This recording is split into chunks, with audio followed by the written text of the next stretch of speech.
Bienvenidos a este espacio deliberado del CEDIB. La ley de conversión de propiedad privada en Bolivia ha suscitado un amplio debate sobre el futuro de la propiedad colectiva de la tierra. En esta mesa de análisis buscaremos examinar detalladamente las implicaciones de esta ley, en particular en relación al destino de la tierra de las comunidades y pueblos indígenas. Preguntaremos y escucharemos el análisis de Alejandro Almaraz, Juan Carlos Rojas y Gonzalo Colque, quienes abordarán diversas observaciones y preocupaciones sobre cómo la conversión de la propiedad privada podría impactar la propiedad colectiva. Bienvenidos, qué gusto conversar con ustedes, un placer poder estar en este espacio deliberar del CEDIB. Mi primera pregunta, y te la paso a ti, Juan Carlos, ¿quién es el proyectista de esta ley? ¿Tienes el antecedente? ¿Cómo es que llega esta ley acá a la mesa y a la discusión en este momento? Bueno, un saludo a mis colegas acá presentes, a ti también, Jimena. Gracias a CEDIB por habernos brindado este espacio y poder conversar sobre estos temas que son estructurales pero que no se están tratando adecuadamente, me parece, en el país, ¿no? Bueno, no tengo yo la certeza de quién es la persona o el sector que ha impulsado este proyecto.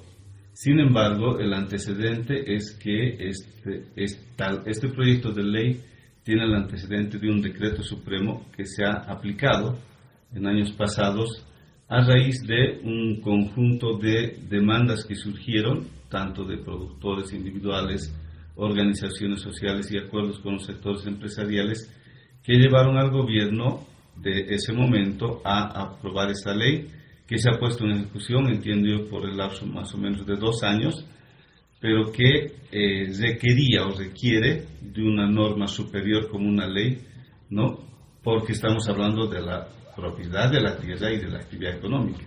Entonces, es en ese sentido que sectores vinculados tanto al empresariado como a las organizaciones sociales, especialmente de las organizaciones denominadas interculturales, son quienes habrían impulsado en cierto modo este proyecto de ley, ¿no? Uh-huh. Pero reitero, no tengo el dato exacto de quienes, digamos, en específico han presentado y han impulsado esto que ahora ya está puesto en agenda del Parlamento. O sea, esto es un hecho.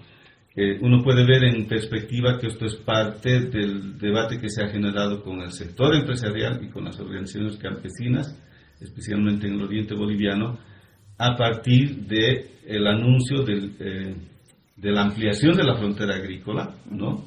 Y la necesidad de que el sector empresarial cuente con apoyos financieros, no solamente el Estado, sino que el Estado canalice, porque habían compromisos que estaba asumiendo el Estado, no solamente vinculados a la soberanía alimentaria, sino también a la exportación de productos agropecuarios, ¿no?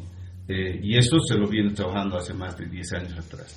Entonces me parece que esto es parte de todo este paquete que se está trabajando en el país. Sí, hemos visto, Gonzalo y Alejandro también, que sí, esta ley tiene una historia que tiene que ver con el agronegocio, que tiene que ver con los interculturales. Primero contigo.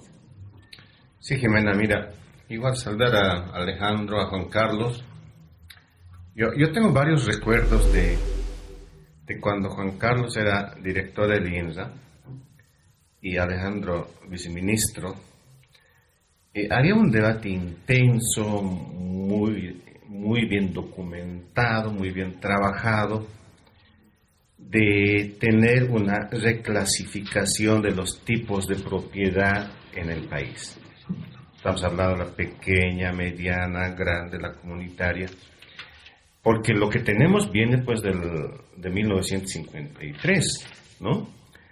Y según la zonificación de esa época, que no había tanta información como hay hoy en día sobre la tenencia de la tierra y las características productivas de la tierra en distintas partes del mundo, era pues una clasificación indicativa, ¿no? Había pequeñas propiedades de 10 hectáreas en el altiplano, en el valle incluso era mucho menor y en el oriente hasta 50 hectáreas. y en el caso de las ganaderas hasta 50 hectáreas, 200 hectáreas. Entonces sí, yo recuerdo que había varios eventos y también documentos sobre la intención de estudiar una reclasificación.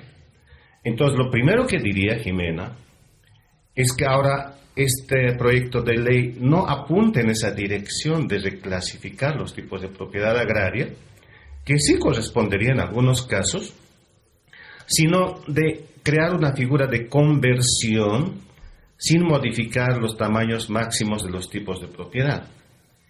Yo no sé si en términos jurídicos es un caos, ¿no? Si por ley básicamente se dice que el propietario se autodeclare como mediano propietario, ¿no? La ley no establece las condiciones o los requisitos para esta declaración, para esta autodeclaratoria, y pasaría a convertirse y formar parte de otra categoría, con otras obligaciones, con otros derechos, sin cambiar de tipo de tamaño de propiedad fundamentalmente. Entonces, me parece que en los términos es muy caótico y ojalá aquí la conversación, seguramente eso va a pasar, nos puedan esclarecer mejor y tener la necesidad de hablar en mayor profundidad sobre estas complicaciones que nos presenta ahora el proyecto de ley que se pretende aprobar. Gracias, Gonzalo. Alejandro, ¿qué dice el proyecto de ley en cuestión? Y tal vez, no sé si en palabras sencillas, ¿qué significa conversión de pequeña propiedad a propiedad mediana o empresarial? Te paso la...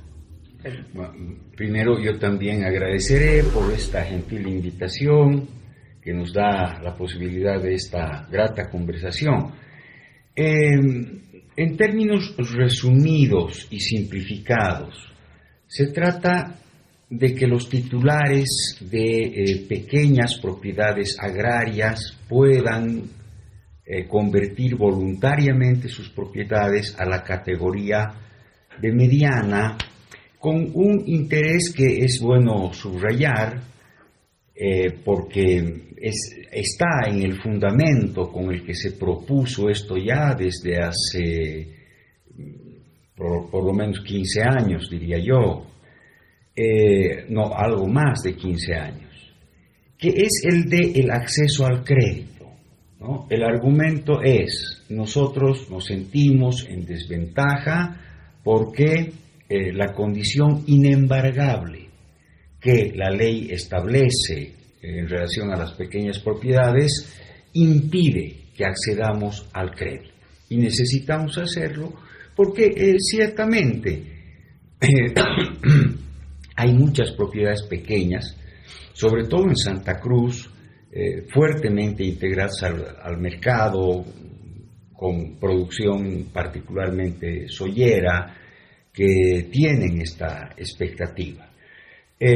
Ahora, hay un enorme vacío en la ley que es el primer asunto que la hace inaceptable, y es que se pierde completamente de vista que también está caracterizada por la ley la propiedad pequeña como patrimonio familiar, ¿no? De manera que, si se quiere tener un mínimo de coherencia jurídica, tendría que establecerse expresamente que se mantiene el carácter familiar, ¿no? O en caso contrario, que se lo levanta, lo que significaría una inseguridad para muchísimas familias, ¿no? Que por esta vía podrían perder este patrimonio que es el sustento familiar. O sea, tengamos en cuenta, la pequeña propiedad no es inalienable, a diferencia de las propiedades comunitarias. Puede comprarse y venderse, pero en términos prácticos, con la autorización de un juez de familia, en tanto es patrimonio familiar. Esta es, presumiblemente, porque no conozco estudios sólidos al respecto, la causa de que la transferencia de propiedades agrarias pequeñas sea relativamente pequeña, valga la redundancia.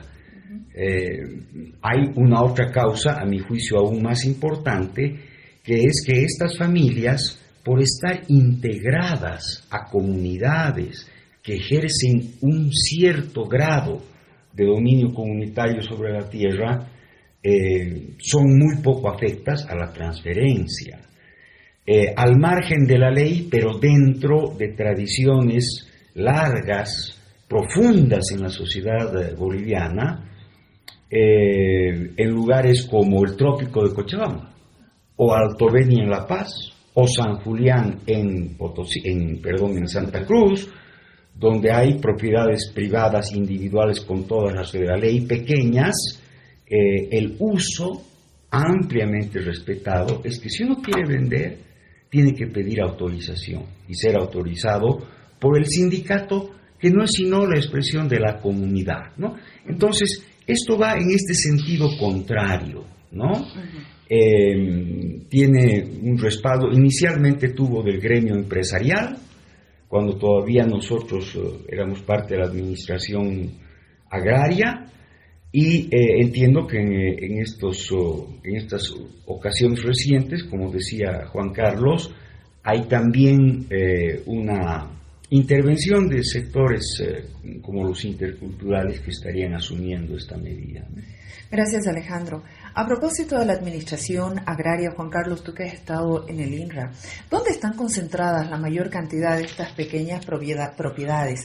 ¿Qué sector es el propietario de estas superficies? ¿El INRA ha publicado alguna vez los nombres o los registros de esto?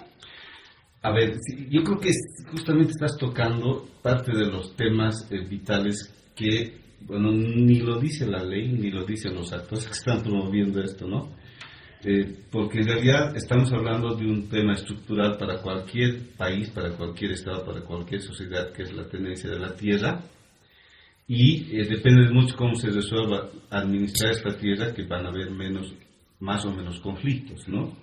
En este caso, el INRA sí ha publicado, el gobierno también hace tiempo, pero en los últimos años ya no se publica información actualizada respecto de la tenencia de la tierra, ¿no? Yo he podido hacer un esquemita que muestra cómo ha quedado el proceso agrario en este último tiempo, y claramente se puede ver en este gráfico que la estructura de la tenencia de la tierra ha cambiado en nuestro país. Eso es un hecho, ¿no? Comparando los datos de la revolución nacionalista del 52 con los que se tiene actualmente, la mayor superficie de propiedad está para la propiedad colectiva, que son las tierras comunitarias de origen, ¿no? Luego está la propiedad comunaria, y después, ¿no?, así en superficie está la mediana propiedad y la empresa privada, ¿no? La pequeña propiedad ha duplicado prácticamente en este periodo la superficie que se le ha reconocido a los que viven en comunidades o también solo, porque hay varios que son individuales. Son 9.6 millones de hectáreas según el INRA, que se ha titulado a favor de pequeña propiedad. Y esto es en todo el país, ¿no? Y no hay publicaciones que esto se sabía hacer en las rendiciones de cuentas por departamento, ¿no? Clasificación por departamento, que ahí tú podías ver. ¿Por qué? Porque en nuestro país la mayor cantidad de los campesinos son pequeños propietarios, ¿no? Y acceden a la propiedad de la tierra, sea por títulos individuales o sea en propiedad comunal. Entonces, con seguridad este dato representa a la gran población campesina de nuestro país, ¿no? Y claro, no tener el detalle de dónde se ubica esta, pues esto te genera un problema al momento de hacer el análisis. El otro dato que hay que tomar en cuenta es que según la normativa agraria que todavía está vigente, relativamente porque ha terminado su ciclo, ¿no? La pequeña propiedad tiene distinta superficie que se reconoce según la región geográfica del país, desde las 5 hectáreas en los lugares más densamente que se llama parcelados, ¿no?, que es en los valles, hasta las 500 hectáreas para la pequeña propiedad ganadera, que es en las tierras bajas de nuestro país. Entonces hay toda una gama de pequeña propiedad, ¿no? Y un análisis para ver cuál podría ser el impacto tiene que llevar necesariamente a revisar esa información, ¿no? Esto es algo necesario que no se está haciendo, y mientras no sepamos, ¿no?, ese detalle, pues podemos estar generando justamente los peligros que plantea Alejandro, ¿no? Porque hasta donde yo recuerdo, cuando estábamos recibiendo las demandas, las mayores demandas que venían para hacer esta conversión eran de dos regiones, ¿no? Una de los productores de vino en Tarija, que claro, la producción de viñedos no requiere de grandes superficies, ¿no?, más bien de pequeñas, porque más bien el trabajo es más intenso, y ahí no necesitaban grandes extensiones, sino necesitaban en pequeñas extensiones más bien inversión de capital, que es lo que no tenían. Y el otro venía de Santa Cruz, ¿no?, de las pequeñas propiedades ganaderas especialmente, y los polleros y los que se dedicaban a la soya, especialmente en la zona de San Julián, vinculados a toda esta cadena de la soya, que también en esa superficie necesitaban inversiones. Entonces, ese fue un poco el sustento del surgimiento de esta propuesta, ¿no? Pero esto, ¿a qué lleva? Y eso es lo que justamente planteaba Gonzalo. O sea, plantear una medida de este tipo, así aislada, ¿no?, habiendo además prácticamente concluido el proceso de saneamiento, ¿no? En nuestro país, 93 millones de hectáreas nuestro país tiene 103 millones de hectáreas que debe dar en propiedad agraria. Entonces, prácticamente se ha concluido. Por eso yo no entiendo por qué el INSA está insistiendo en conseguir el financiamiento del BID para concluir el saneamiento, dice. No entiendo. Pero, en todo caso, esto te está diciendo que hay que mirar la tenencia de la tierra en nuestro país ya con otros ojos, porque lo seguimos mirando con los ojos de hace más de 50 años atrás. Y esto es lo que genera estos problemas, ¿no? Es decir, deberíamos discutir seriamente qué vamos a hacer con estas tierras, ¿no?, que ya sabemos a quién pertenecen, dónde están, etcétera, quienes no tienen dueño. ¿Por qué razón? Porque justamente esto es lo que permitiría entender mejor, sabiendo que en nuestro país se ha distribuido la tierra, que tiene un propietario con nombre y apellido, se sabe dónde está. Viendo los datos del censo, la población no ha aumentado, ¿no?, en términos generales, y también seguro haciendo la división por área urbana y rural. La relación debe seguir siendo 70-30 más o menos. De 11 millones de habitantes, 30% serán 4 millones, 3,5 más o menos. Entonces, si tú tienes 3,5 millones de habitantes, no se entiende por qué, no se justificaría por qué existen conflictos por la tierra en nuestro país, ¿no? O sea, no ha crecido la población en tal cantidad que te diga vos que es justificado que estén buscando tierra. Entonces, son temas de fondo que no se están discutiendo, y discutir por separado me parece que no es lo más responsable. Te paso la pregunta a ti. En algún momento este proceso de saneamiento ha sido objeto de mucho cuestionamiento, uno por la falta de información, lo cual te da a que no hay transparencia en este proceso. Pero desde Fundación Tierra, cuando tú estabas de director, hemos conversado muchas veces sobre este proceso de saneamiento, y en algún momento Fundación Tierra ha trabajado sobre el sector que ha estado siendo beneficiado con esto.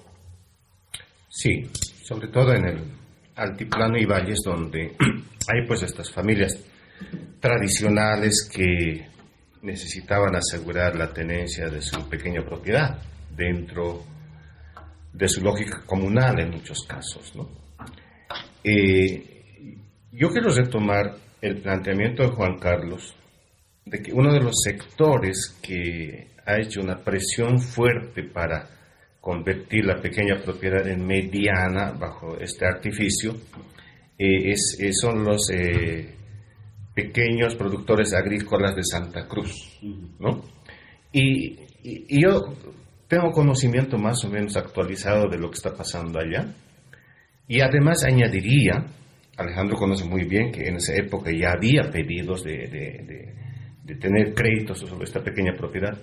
Pero después que se fue Alejandro, por ejemplo, de viceministro, mucha gente ha agilizado el saneamiento de tierras, y como no podían cumplir función económica social como medianas o como ganaderas, han fraccionado estas propiedades.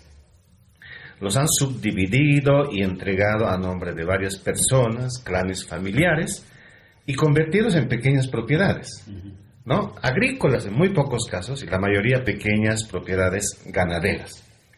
La zona de las Londres, ¿no? Está llenito de pequeñas propiedades ganaderas cuando esto pertenece a un brasilero, ¿no?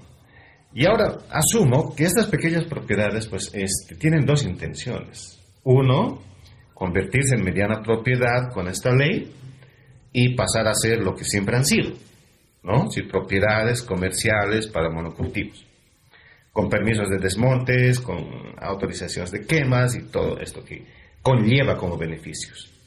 Pero además yo creo que hay un añadido en estos casos, en esta zona estoy hablando, ¿no? Y es el hecho de que la tierra ya se puede vender, ¿no? Y hay muchas comunidades fantasmas que en realidad están fraccionando estas tierras y se está titulando así. En la zona del Choré, por ejemplo, existen varias de 50 hectáreas. Entonces significa que todo esto ya entraría al mercado de tierras, lo cual desmiente el argumento original de mucha gente de que necesitaban estas tierras porque eran patrimonios familiares de migrantes que necesitaban la tierra. Hay una distorsión muy fuerte que ha sucedido después que se ha descontrolado el trabajo del Instituto Nacional de Reforma Agraria. Después que se han ido Alejandro, después que se fue Juan Carlos, todo ha sido caos, todo ha sido tráfico, todo ha sido esto que se llama ahora avasallamientos, ¿no? Entonces yo creo que hay mucho de esto en esta demanda y en esta exigencia. Entonces hay obviamente mucha gente que gana y tiene un sentido de lucro para ellos esta ley. Y seguramente ellos forman parte de esto y obviamente quieren por estas razones, ¿no es cierto? Que desmienten un poco la razón original de que sí necesitan, por ejemplo, creo que es totalmente legítimo en el caso de Tarija, ¿no? Sí que necesitan capital para invertir en pequeñas propiedades. Pero también hay muchos de estos casos y para eso justamente hace falta esto. Que esta ley tenga como sustento pues datos más transparentes, información, y además entiendo que una ley como esta tiene que tener un sustento en un estudio técnico y jurídico y no solamente el articulado, ¿verdad? Eso es lo que conocemos por lo menos hasta ahora. Conversión de pequeña a mediana. Alejandro, en esta ley no se habla de extensión, no se dice de cuántas hectáreas en extensión, no se habla tampoco de producción. Cómo la posibilidad de convertir pequeña propiedad en propiedades medianas o empresariales estaría fomentando de alguna manera hasta la mercantilización, la comercialización de la tierra en Bolivia, porque hay un plan productivo. ¿Qué refleja esto de la ley? Bueno, no hay mayores indicaciones en la ley. Desde ya hay que presumir pues que se asumen las extensiones máximas previstas en la clasificación de la propiedad agraria que datan de la reforma agraria y pues los comentarios que han hecho tanto Juan Carlos como Gonzalo me traen a la memoria un hecho, me parece muy importante. La ley INRA estableció que se actualizara esta clasificación de la propiedad por ley, que se sustentara en un estudio riguroso que diera a conocer la realidad productiva agraria en el país. Y esto efectivamente hicimos en el Viceministerio de Tierras. Se hizo un estudio a cargo de los principales expertos en la problemática agraria que habían en el país y con respaldo en ese estudio se propuso una nueva clasificación en la que indudablemente lo más importante estaba en la propiedad ganadera. Si nos estuvieran escuchando en el exterior habría un escándalo, ¿no? Cuando decimos que una propiedad tiene 600 hectáreas. Imaginémonos qué suponen 600 hectáreas en el Japón, ¿no? O en Europa, o en muchas partes del mundo. Es un verdadero latifundio. Y eso resultaría, ¿no?, la pequeña propiedad en Bolivia, a la que además se la considera como el mínimo necesario para una familia que el Estado boliviano está obligado a dar. Ese es el razonamiento de la pequeña propiedad. No está considerada como una propiedad empresarial destinada al crecimiento productivo y económico, no, es el sustento familiar. Así se razonó la ley de reforma agraria, equivocadamente ya en ese momento. Pero encima ahora decir que 600 hectáreas es la pequeña propiedad es prácticamente obsceno. Y el estudio que hicieron, un estudio interdisciplinario, insisto, con los expertos más reconocidos en nuestro medio, concluyó como necesidad ponernos, digamos, al nivel de los demás países de nuestro continente y modificar el parámetro de carga animal, que es lo que lleva, ¿no?, a estos, digamos, excesos en el caso de la propiedad ganadera. El parámetro de carga animal dice que se necesitan en el oriente boliviano 5 hectáreas por cabeza de ganado y en el Chaco 6 hectáreas por cabeza de ganado, ¿no? Porque claro, se asume que la ganadería tiene que ser extensiva. Se sueltan las vacas y las vacas se buscan por su cuenta el sustento, ¿no? Y esto es inadmisible en un tiempo en el que las posibilidades de un mejor manejo técnico son mayores. La obligación de inversión, tanto del Estado como de los actores privados, es insoslayable, y con estas consideraciones pues se llega a que en este estudio que se dejó en el Viceministerio de Tierras el año 2009, ¿no?, que el parámetro debe ser de 1 a 1, que es el parámetro promedio en el continente, que es lo razonable. Ahora, yo estoy subrayando esto porque los problemas sociales están derivando en el drama ecológico y ambiental que estamos viviendo estos días. Tenemos que saber todos que el chaqueo tiene como una de sus principales finalidades habilitar suelos y pastos para la ganadería, ¿no? Y me parece que es la peor conspiración contra el planeta, ¿no? En primer lugar, porque la bosta del ganado es una de las sustancias más agresivas en emisión de gases de carbono, los gases de efecto invernadero que producen el calentamiento global. Después de los combustibles fósiles, los científicos señalan a estas sustancias, a la bosta del ganado, ¿no? La ganadería es agresiva por esta razón, ¿no? Lo que debería llevarnos a limitar la ganadería, ya no meternos en la cabeza como única cosa que parecen tener en la cabeza muchos empresarios bolivianos, ganadería extensiva y de carne, ¿no? Habrá que pensar ya no en ganadería extensiva, ganadería con manejo, que optimice los recursos destinados a ello, y ganadería, pues también la ganadería lechera, en fin. Y lo que habrá que desterrar es esta práctica del chaqueo, que es tradicional, sí pues, pero se la aplicaba tradicionalmente cuando la temperatura, ¿no?, era menor y las posibilidades de que derive en descontrol y en incendio eran también sustancialmente menores. Y el hecho de que sea una tradición no quiere decir que sea la única forma de hacer las cosas. Hay prácticas ya comprobadas en nuestro territorio eficaces para hacer ganadería y agricultura sin chaqueo, ¿no? Bueno, eso yo quería aclarar. Y volviendo a la pregunta de la mercantilización, efectivamente esta ley sería un paso a la mercantilización, pero aquí hay que hacer dos precisiones. Ojo, no es una ley que pretenda la conversión de la propiedad comunaria, ¿no? No dice eso sería muy grave, ¿no? Muy grave, muy resistido. Yo tampoco creo que esta ley se apruebe, y mucho menos se aprobaría una ley que pretenda hacer transferibles, ignorables las leyes, las propiedades comunitarias que son inalienables, ¿no? La vía sería la del embargo, es decir, que los bancos puedan hacerse de algunas de estas tierras y obviamente transferirlas. Ese sería el mecanismo.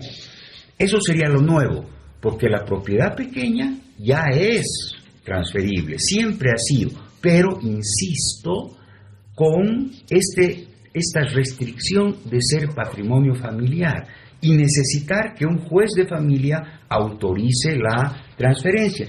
Y esto es algo que le falta a esta ley. No pueden prescindir de esto, que además es un precepto constitucional para proteger el sustento de las familias, ¿no? La propiedad pequeña es patrimonio familiar y solo puede transferirse con la autorización del juez de familia. Juan Carlos, eso no dice la ley, pero estaban argumentando esperar la reglamentación. Ahí viene también otro cuestionamiento, ¿no? Porque con la reglamentación ahí se va a ver realmente el impacto negativo de posibilitar nuevos mecanismos de mercantilización de la tierra, con esta posibilidad de convertir pequeñas propiedades medianas o empresarial, y que estaría apuntando a eso. ¿Qué opinas tú? A ver, yo quisiera recuperar partes de lo que dice el proyecto y la ley.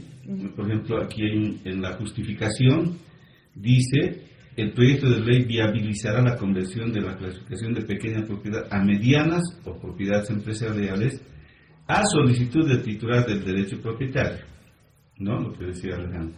Lo que permitirá a este pequeño productor acceder a créditos bancarios, permitiéndoles a su vez desarrollar y ampliar su capacidad productiva con tecnología, debiendo las pequeñas propiedades demostrar un incremento en los volúmenes de producción según su actividad, etc., ¿no? Entonces, esto es un poco el sustento, la justificación. Ahora, ¿cómo está planteando el proyecto esta conversión, ¿no? Esta parte me parece importante porque eso podría ser algo que estuviera encubriendo lo que al final puede pasar. La propuesta del artículo 4 dice, en la conversión es un procedimiento de actualización catastral, ¿no? Es decir, sería un procedimiento más administrativo, ¿no? En este caso, así se entendería. Hay un catastro, tú registras tu propiedad, no se estaría anulando el título, no se estaría desconociendo el derecho, sino que el titular del derecho propietario hace este trámite que sería de carácter administrativo, ¿no? Solicita de manera voluntaria el cambio en la clasificación de su propiedad a mediana, previo cumplimiento del requisitos y demás. El titular del derecho propietario que demuestre un incremento en los volúmenes de producción agrícola de manera sostenida, bla, bla, bla, podrá acceder a la conversión de su clasificación de acuerdo al trámite establecido en la reglamentación. Aquí está poniendo una condición, ¿no? Pero aquí viene, me parece, lo que puede ser complicado. Las pequeñas propiedades convertidas a mediana o empresarial estarán sujetas a verificación de la función económico-social FES, ¿no? Entonces, el proyecto así como está presentado, reitero, entiendo yo que recoge lo que se ha estado haciendo antes, ¿no? Pero no decir las cosas claras justamente puede dar lugar a discrecionalidades, que este es el problema, ¿no? Es decir, esto que está señalado en la ley, que es la protección de la pequeña propiedad establecida con estos mecanismos que menciona Alejandro, deberían también estar en esta ley, para que nadie dude de que si es un trámite administrativo, se va a quedar en ese nivel, ¿no? En ese ámbito.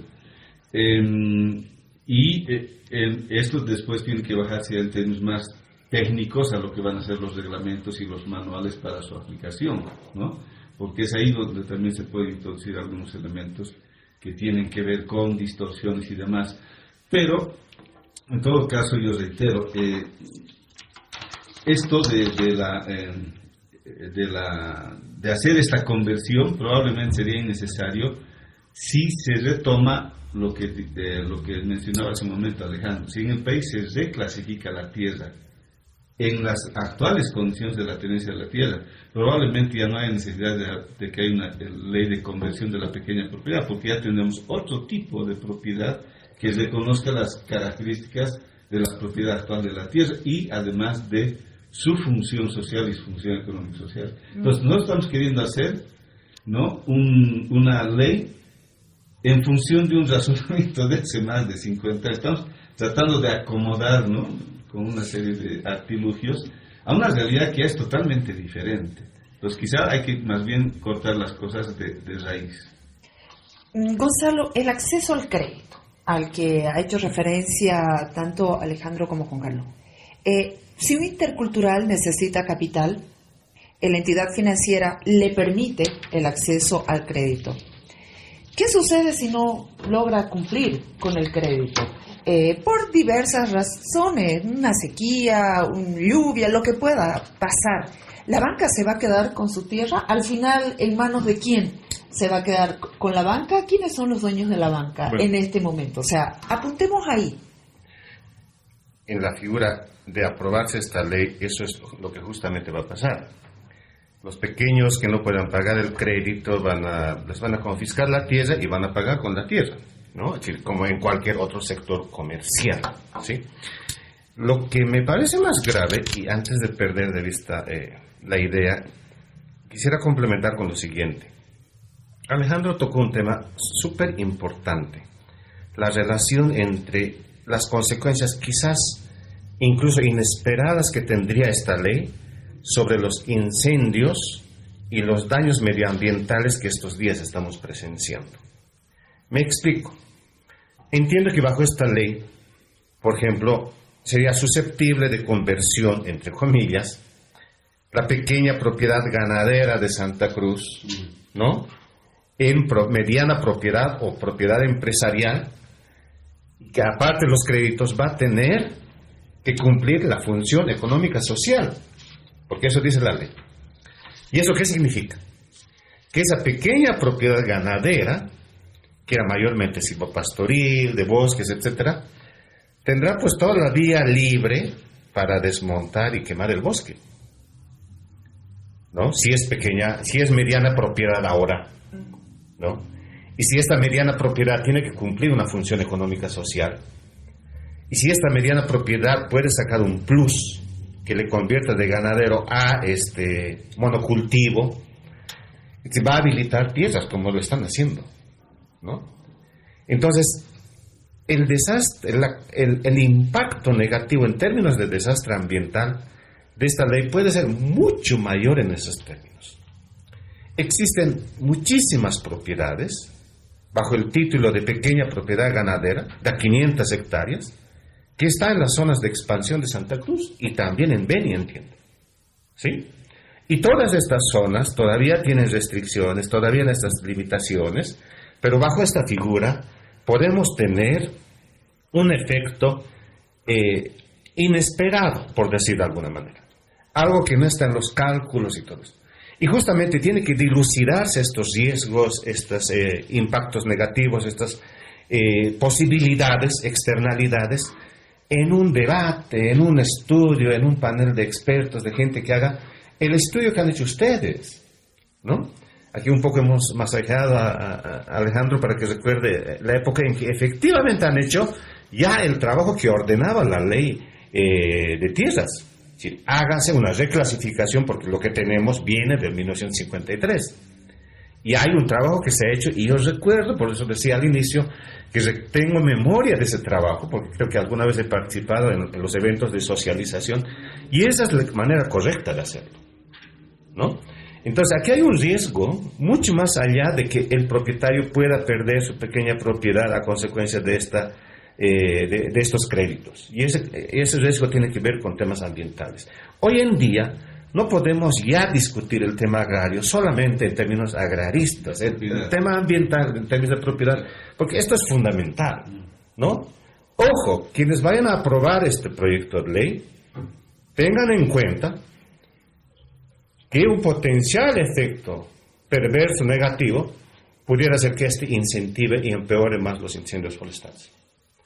Así que creo que hay que tener mucho cuidado y mucho ojo, y no solamente, como han dicho, como han justificado, decir que esta es una demanda legítima de pequeños campesinos que quieren capitalizarse y se quiere utilizar a alguna gente que efectivamente son lecheros en el altiplano, que sí. Eso existe, efectivamente existe. Salidas para eso existen. Alejandro expuso muy bien cuáles son las salidas que pueden existir para que puedan tener acceso a crédito, ¿no? Entonces, aquí hay temas que no se han evaluado suficientemente y que se están manejando un poco las cosas de manera muy displicente, y eso es sería un gran error de nuestros parlamentarios. Alejandro, esta ley está hace un año, tal vez un poquito más, ya. ¿Por qué ahora? ¿Por qué ahora, en este momento donde el país está bajo fuego? ¿Por qué en este momento, incluso en el contexto de crisis, próximos a elecciones también, las implicancias políticas y económicas que tiene el actual gobierno del MAS, plantear esta propuesta en este momento y en este tiempo? ¿Cuál es tu análisis? Bueno, yo presumo, creo que con buenos fundamentos, que se debe al apuro, al verdadero afán del gobierno por lograr acuerdos con el gremio agroempresarial de Santa Cruz, ¿no?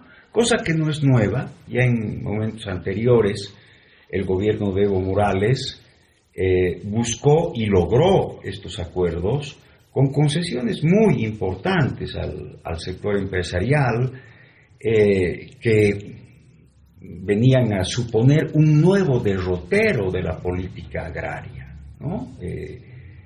A ese punto fueron los acuerdos que se hicieron, no me acuerdo exactamente si el año 2011 o el año 2012, con una cumbre muy celebrada que se realizó aquí en Cochabamba.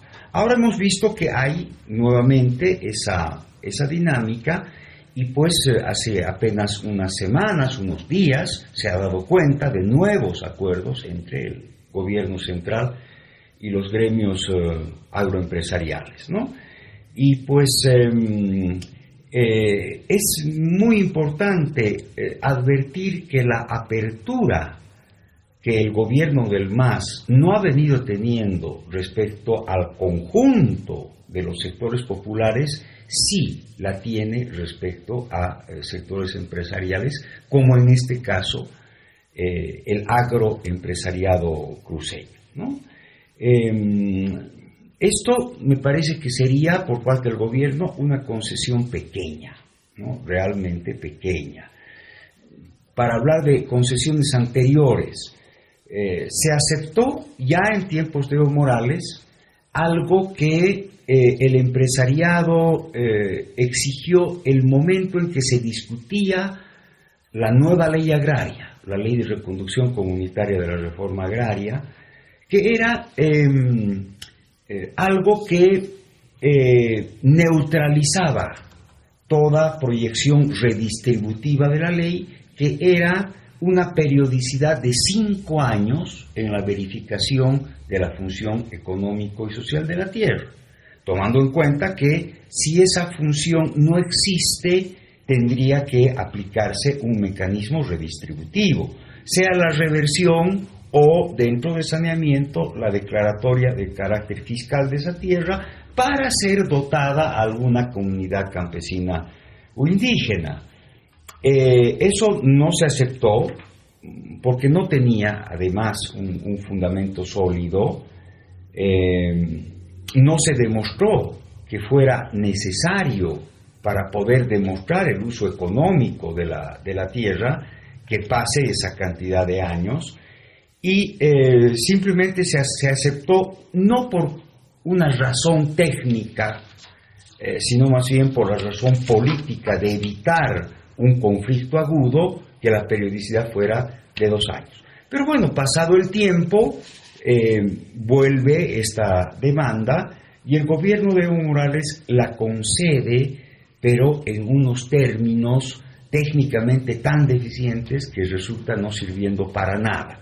En vez de establecer una pausa de 5 años, establecen algo así como una amnistía en la verificación de la FES, algo impracticable, pero que en todo caso no deja de evidenciar esta apertura del gobierno hacia el empresariado.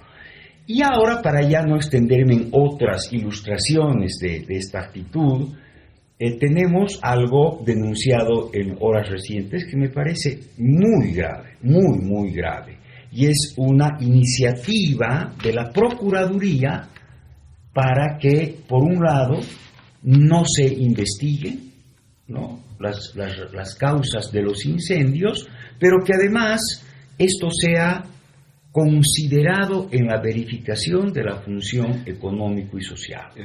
A partir de mi experiencia, ¿no?, que me ha mostrado cómo cualquier hecho es usado por los gremios empresariales para eludir la obligación de cumplimiento de la FES, función económico-social. Las inundaciones, por ejemplo, ¿no?, se han usado invariablemente. A veces, en este caso, sí tengo que admitir con alguna parte de razón al menos, para no cumplir la FES, pero tampoco para pagar impuestos, para eludir distintas obligaciones, pues me parece muy previsible, digamos, que se usen los incendios para eludir el cumplimiento de la función económico y social. Y esto me parece muy grave, ¿no?, porque sumado a el carácter permisivo respecto a los incendios que ya tienen varias normas, leyes y decretos, esto sería pues una franca actitud de fomento a las conductas incendiarias. Esto me parece que es gravísimo, ¿no? Y termino diciendo que muestra la enorme distorsión de la realidad cuando determinadas personas, determinadas organizaciones manifiestan su condena al gobierno comunista del MAS, ¿no? Nada más contrario a la realidad. Si hay un gobierno firmemente servil de los intereses privilegiados de una burguesía, yo diría muy poco consecuente con su país, es el gobierno del MAS. Ha venido a ser el gobierno del MAS, con distintos sectores empresariales. En primer lugar con la banca, en segundo lugar con las empresas transnacionales petroleras, luego con este agresivo, brutal capitalismo disfrazado de cooperativa minera, y por supuesto con el agropoder también. Hace ya muchos años que el agropoder ha recuperado ese dominio de las políticas públicas agrarias que tuvo en su momento largamente, y que solo dejó de tener fugazmente en algún momento del proceso de la Revolución Agraria del 53, y luego en la primera gestión del gobierno de Evo Morales. Y después las cosas han vuelto a su curso histórico, y lo que ocurre, yo diría muy a la boliviana, es que con un disfraz, con una cobertura discursiva absolutamente engañosa, los dueños del poder han vuelto a ser los mismos. ¿Qué reacciones ves tú, Juan Carlos, de la sociedad civil a este tipo de planteamientos? ¿Se le puede atribuir a no comprender esta norma, a no tener mayores datos, falta de información? ¿A qué atribuyes tú que la sociedad civil no esté reaccionando sobre esta situación? Bueno, a ver, yo creo que hay varios factores, ¿no?, que muestran que la temática agraria ha dejado de ser parte del debate nacional, ¿no? Tanto así que, por ejemplo, nosotros somos docentes de la Facultad de Ciencias Sociales acá en San Simón, y los últimos congresos de sociólogos ya no tocan el tema agrario, excepto en una mesa, ¿no?, por allá. Es decir, ellos mismos reconocen que ha habido un mayor crecimiento de la población en los centros urbanos, por lo tanto el objeto de estudio se ha trasladado, digamos, ¿no? Bueno, pero no solo es eso, sino yo veo de que todo lo que fue el proceso que llevó no solamente a la demanda de la intervención del Consejo de Reforma Agraria, del debate de la implementación de la ley INSA, y después de la desreconstrucción comunitaria, tenía como sujeto a las comunidades y sus organizaciones, decir, tanto campesinos como indígenas, ¿no? Y después de este proceso, probablemente en parte por los resultados y en parte porque ellos ahora son parte del núcleo del gobierno, del poder, es que ya están con otra agenda, ¿no? Entonces, lo que no quiere decir que no se hayan resuelto sus problemas y no estén ocupados en el tema de tierra. De hecho, hay grupos, sectores que están metidos en eso, ¿no? Y quienes sí mantienen, aunque han cambiado sus formas y demás, son los empresarios, porque de eso depende su actividad económica, ¿no? Entonces, pero además, en términos ya, digamos, más globales, más estructurales, el propio Estado, ¿no? Bueno, más que el Estado, el gobierno, que debería haberse hecho cargo de esto, tampoco lo ha hecho, ¿no? Tanto así que la ley INRA tenía un plazo, se ha cumplido, el reconocido comité se ha cumplido, y en este momento tendríamos como una especie de vacío legal para atender la problemática agraria en el país, ¿no? Que tiene que ir más allá, como aquí ya se ha reconocido, de la simple propiedad de la tierra. Ese es un tema que ya deberíamos superar como país.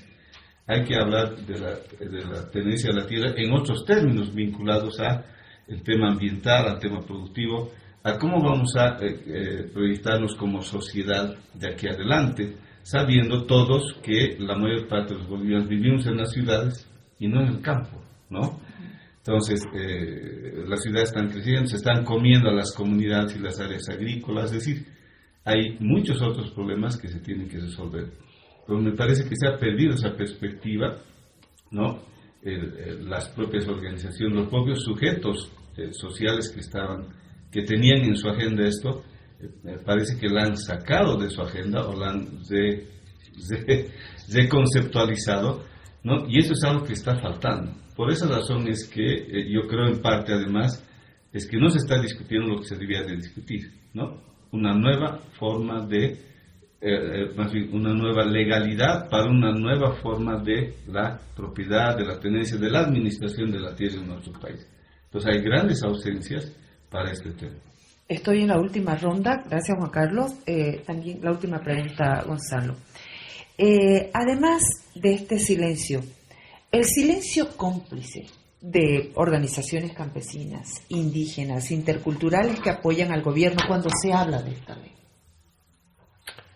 Es que, Jimena, yo creo que hay dos tipos de pequeños productores, propietarios. Los pequeños propietarios de verdad y los pequeños propietarios de mentira.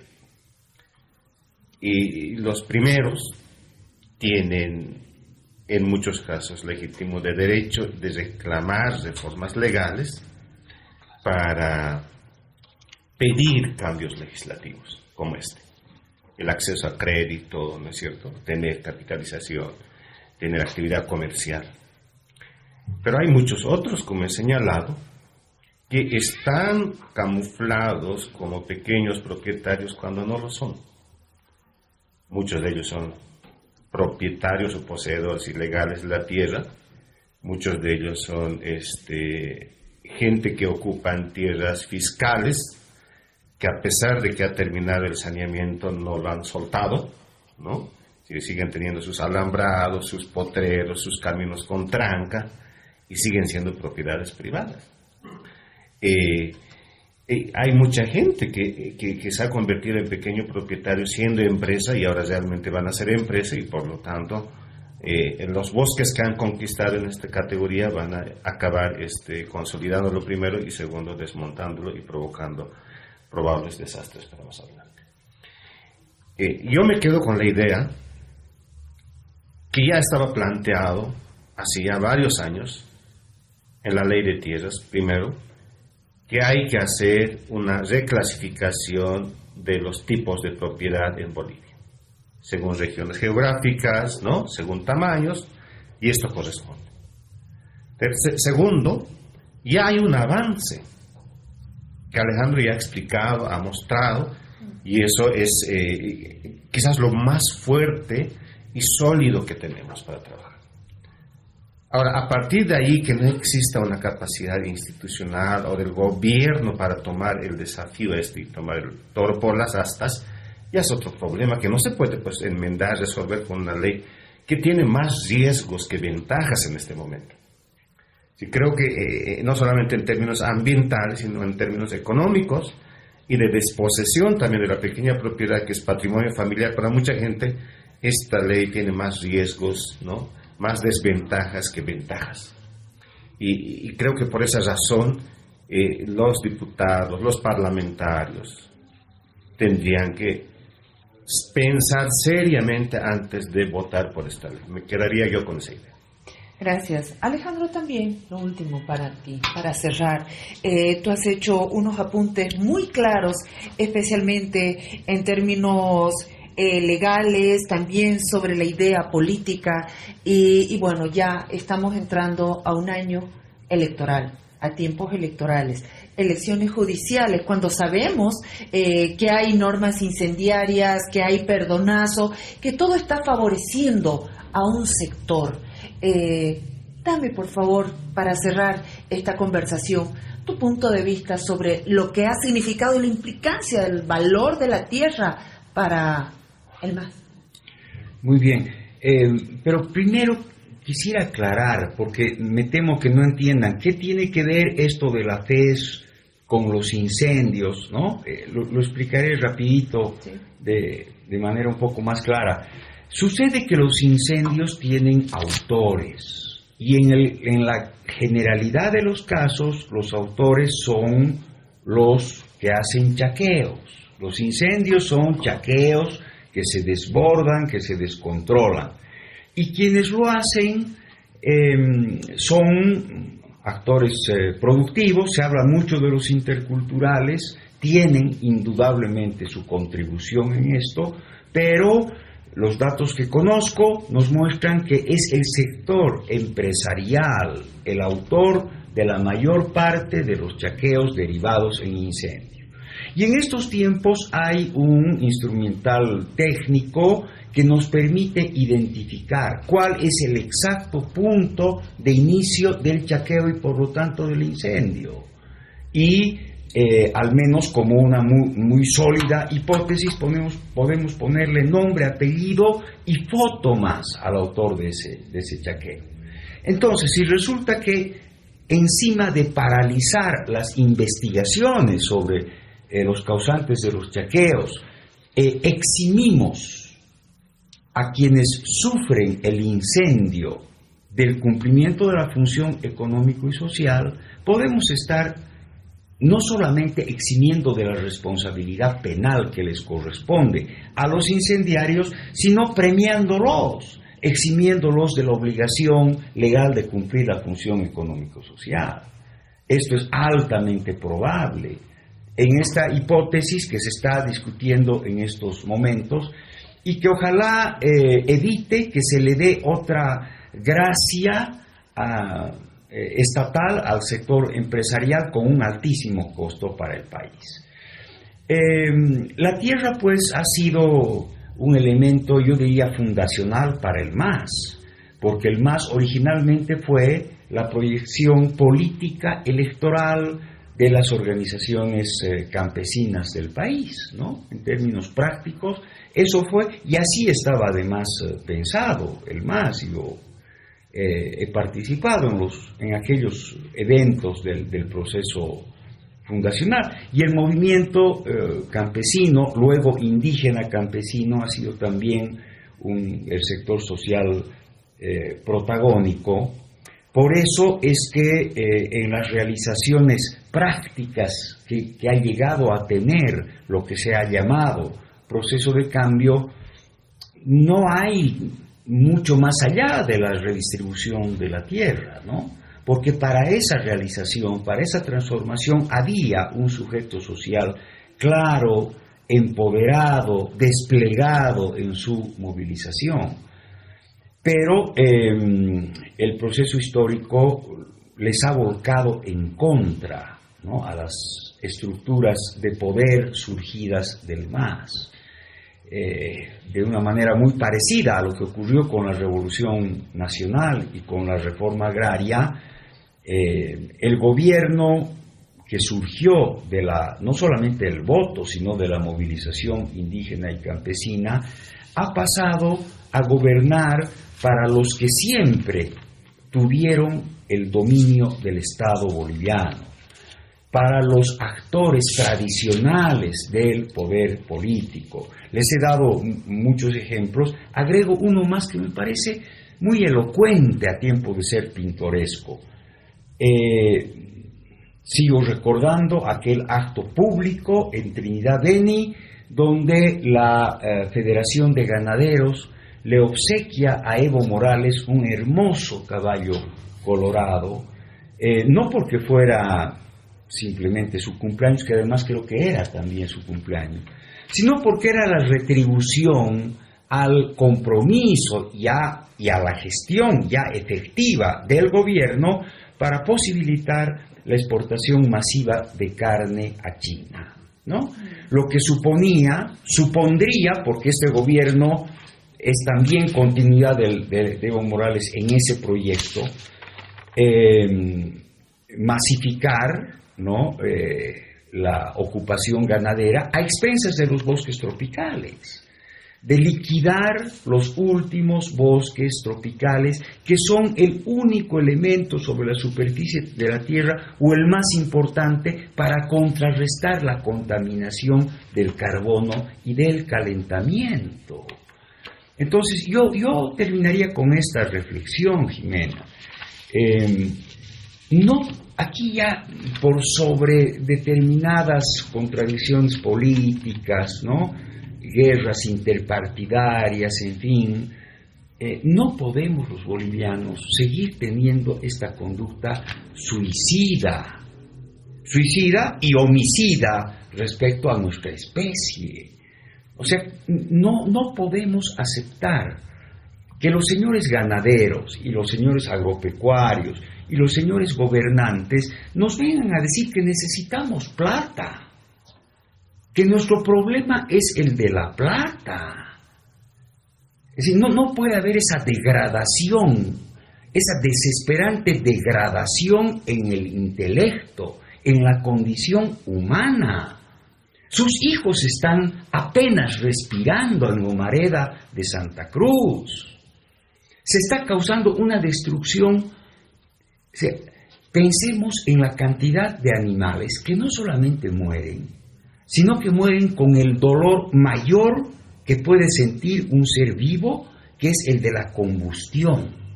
Animales que mueren quemados.